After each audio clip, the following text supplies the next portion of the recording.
Hello students, welcome to the online platform of शिक्षण Ketan. So I am Sunil Sharma, the faculty of mathematics. तो आज मैं 11th class की कुछ topic को स्टार्ट करने जा रहा हूँ. 11th क्लास का सिलेबस आप ऑलरेडी जानते हैं.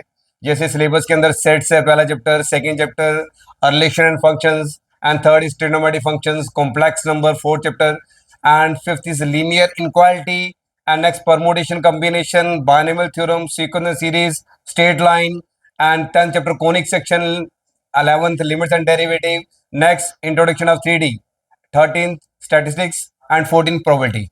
ये सारे चैप्टर के बारे में आपको ऑलरेडी इन्फॉर्मेशन है. मैं सबसे पहले जो चैप्टर स्टार्ट करने जा रहा हूँ आपके साथ सेट्स. मैं इसके बेसिक आपके साथ डिस्कस करूंगा.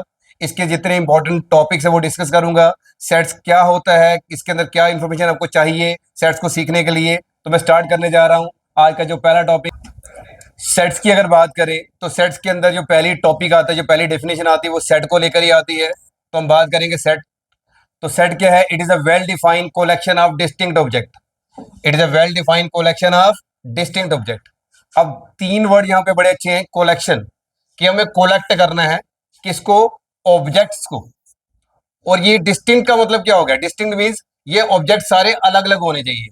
इसका मतलब हम अलग अलग ऑब्जेक्ट्स को यहाँ पे इकट्ठा करने जा रहे हैं और ये वेल डिफाइंड होना चाहिए. वेल डिफाइंड का मतलब ये पर्सन टू पर्सन चेंज नहीं होना चाहिए.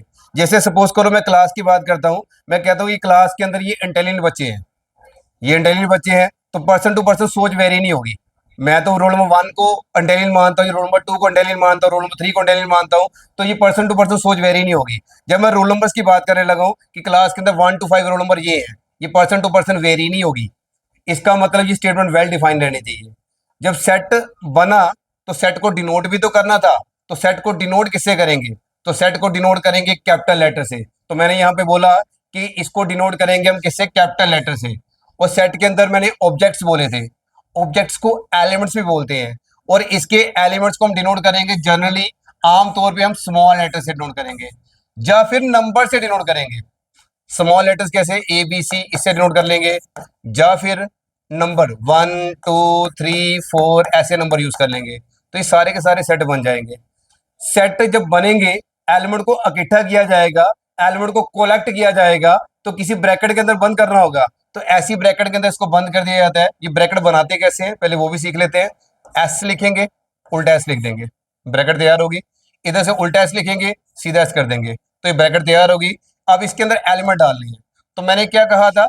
एलिमेंट क्या होना चाहिए? Small letters, generally small letter. आप बड़े लेटर भी यूज कर सकते हैं पर जनरली हम स्मॉल लेटर यूज करते हैं. जैसे AEIOU. तो ये सेट बन गया. ये सेट बना वॉवल्स का. फिर मैंने कहा नंबर का सेट भी बना सकते हैं. तो नंबर के सेट में हमने बनाया 1 2 3 4 5. तो ये नंबर्स का सेट बना दिया. तो ये नंबर का सेट बना. तो इसका मतलब हम सेट अक्सर लेटर्स का बनाते हैं, जब किसका बनाते हैं? नंबर्स का बनाते हैं. यहां तक क्लियर है? नेक्स्ट हम बात करेंगे टाइप्स ऑफ सेट्स की. तो सेट्स की अगर टाइप्स की बात करें तो पहला आता है नल सेट. ये नल सेट क्या होता है? देखो हर सेट के अंदर कुछ ना कुछ एलिमेंट होते हैं, पर कई बार कुछ ऐसे सेट होंगे जिसके अंदर कोई भी एलिमेंट नहीं होगा. जैसे सेट हमने ले लिया 5, मतलब हम नल सेट को डिनोट कैसे कर रहे हैं? 5 से. इसके अंदर कोई भी एलिमेंट नहीं होगा. एक ऐसा सेट जिसके अंदर कोई भी एलिमेंट नहीं होगा उसको हम नल सेट बोल देंगे.